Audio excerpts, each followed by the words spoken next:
Hello, Sudipta की माँ बोल रही हैं? जी बोल रही हूँ। मैं कह रहा था, अगर आज दोपहर में सुदीप्ता को पढ़ाने के लिए आ जाऊँ तो क्या बहुत ज़्यादा परेशानी होगी? परेशानी की बात नहीं है। दोपहर के समय सुदीप्ता थोड़ी देर आराम करती है। सुबह उसकी स्कूल रहती है। वहाँ से लौटकर खाना खाने के बाद दोपहर में थोड़ा आराम करती है। उसके बाद तो आपकी ट्यूशन रहती है। असल में आज मैं थोड़ी परेशान में पड़ गया हूँ। मेरी माँ बहुत बीमार है। उन्हें शाम को डॉक्टर के पास ले जाना ही पड़ेगा। इसीलिए सोच रहा था कि अगर दोपहर में पढ़ा दूँ तो। अच्छा ठीक है, आप थोड़ा इंतज़ार कीजिए। मैं सुदीप्ता के पिताजी से पूछकर आपको बताती हूँ।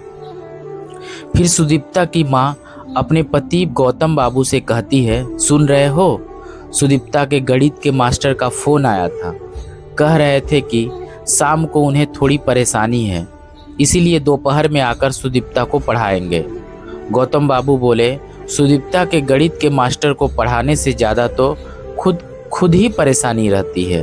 देखो, इस महीने किसी तरह चलने दो, नहीं तो अगले महीने कोई दूसरा गणित का मास्टर देख लेंगे। अगर नहीं हुआ तो बाद में देखा जाएगा। तो अभी उन्हें दोपहर में आने के लिए कह दूं? हाँ, कह दो दोपहर में आने के लिए। और क्या किया जा सकता है? हेलो जी, ठीक है, आप दोपहर में आ जाइए और सुदीप्ता को पढ़ाकर चल जाइए।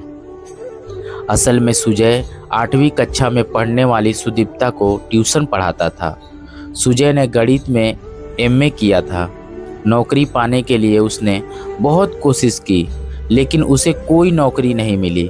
असल बात यह थी कि वह मोटी रकम रिश्वत में नहीं दे सकता था, इसीलिए इतनी कोशिश करने के बाद भी उसे नौकरी नहीं मिल पाई। सुजय के पिता नहीं थे। घर में केवल उसकी माँ थी, जो बहुत बीमार रहती थी। सुजय जितनी ट्यूशन पढ़ाता था, उसी के पैसे से किसी तरह दोनों का घर चलता था। एक दिन जब सुजय सुदीप्ता के घर पढ़ाने आया तो सुदीप्ता की माँ ने थोड़े गंभीर स्वर में कहा, आप इस बार समय का थोड़ा ध्यान रखिएगा। आज नहीं आऊँगा, कल माँ बीमार है, परसों डॉक्टर के पास जाना है।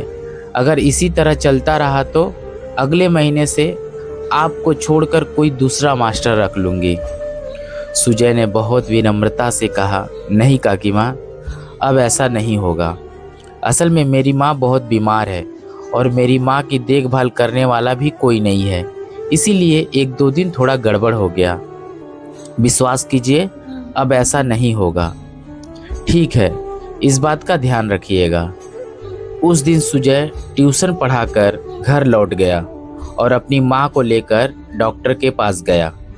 डॉक्टर ने सुजय की माँ को देखकर कहा, माँ को थोड़ा ठीक से खाना खिलाइए।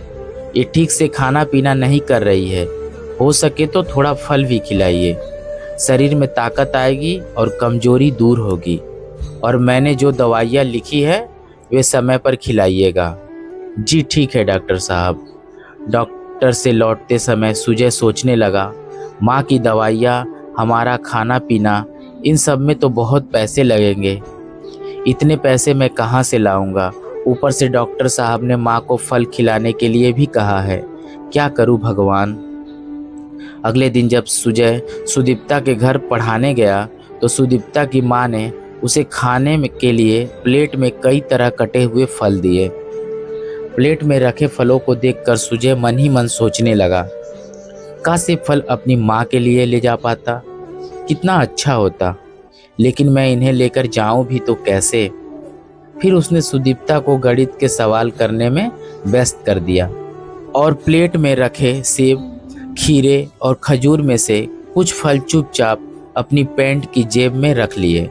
सुदीप्ता ने यह नहीं देखा, लेकिन सुदीप्ता की माँ ने छिपकर सुजय को ऐसा करते हुए देख लिया। ट्यूशन खत्म होने के बाद सुजय घर चला गया। घर पहुंचकर उसने जेब से फल निकाले, उन्हें अच्छी तरह धोया और अपनी माँ को खाने के लिए दे दिए। माँ ने हैरानी से पूछा, अरे खोकन, तू ये कटे हुए फल कहाँ से ले आया? सुजन बोला, ओह, तुम्हें यह सब जानने की ज़रूरत नहीं है। मैं तुम्हें बाजार से फल खरीद कर तो खिला नहीं सकता। एक छात्रा के घर मुझे फल खाने के लिए दिए थे, वही मैं तुम्हारे लिए ले आया। माँ की आंखें भर आई। उन्होंने कहा, तू ये सब क्यों कर रहा है? मुझे फल खरीद कर देने की ज़रूरत नहीं है, मैं जो दवाइयाँ खाकर ठीक हो जाऊंगी। सुजय मुस्कुराते हुए बोला, तुम्हें थोड़ा हंसता मुस्कुराता और खुश देखकर ही मैं वैसे भी ठीक हो जाऊंगा माँ। उधर सुदीप्ता की माँ ने पूरी घटना अपने पति गौतम को बता दी। सारी बात सुनकर गौतम बाबू को बहुत बुरा लगा। उन्होंने कहा, अच्छा ठीक है, मैं मास्टर साहब के बारे में थोड़ा पता करता हूँ। इसके बाद उन्होंने सुजय की परिस्थिति के बारे में जानकारी ली। जब उन्हें पता चला कि सुजय की माँ बहुत बीमार है, सुजय के पिता नहीं हैं, उसके पास कोई नौकरी नहीं है और कुछ ट्यूशन के पैसों से ही वह अपनी माँ का इलाज और घर चला रहा है, तब गौतम बाबू और उनकी पत्नी ने मन ही मन तय किया कि वे सुजय की मदद करेंगे। लेकिन इस तरह की सुजय को कभी यह महसूस ना हो कि उस पर किसी ने दया की है। अगले दिन जब सुजय सुदीप्ता को पढ़ाकर जाने लगा तो सुदीप्ता की माँ ने कहा, सर आपसे एक बात कहनी थी। जी कहिए। हम लोग कल 2 दिनों के लिए थोड़ा बाहर घूमने जा रहे हैं। घर में बहुत सारे फल रखे हुए हैं। यहाँ मेरे पड़ोसी भी ऐसे नहीं है कि उन्हें दे सकूं। इसीलिए सोच रही थी अगर आप वो फल ले जाते तो। यह सुनकर सुजय मन ही मन बहुत खुश हो गया। उसने कहा, अच्छा ठीक है, जब आप लोग बाहर जा रहे हैं तो मैं ले जाऊंगा।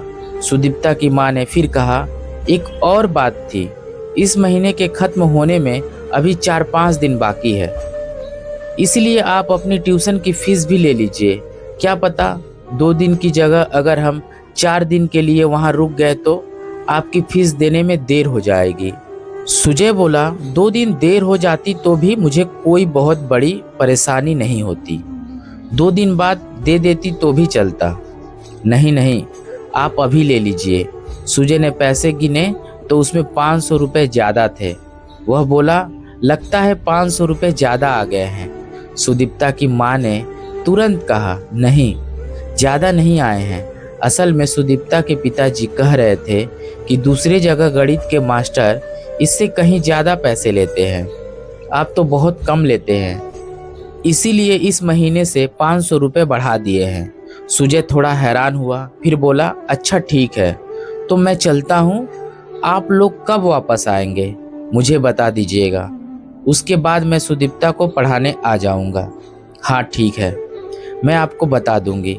असल में सुदीप्ता और उसके माता पिता कहीं भी घूमने नहीं जा रहे थे। उन्होंने सिर्फ इसलिए ये सारी बातें कही थी ताकि सुजय की थोड़ी मदद की जा सके। 4 दिनों की यह छुट्टी इसीलिए दी गई थी ताकि सुजय ने इन 4 दिनों में अपनी बीमार माँ की अच्छी तरह देखभाल कर सके। गौतम बाबू और उनकी पत्नी ने सुजय की मदद करने के लिए उससे एक छोटा सा झूठ बोला था।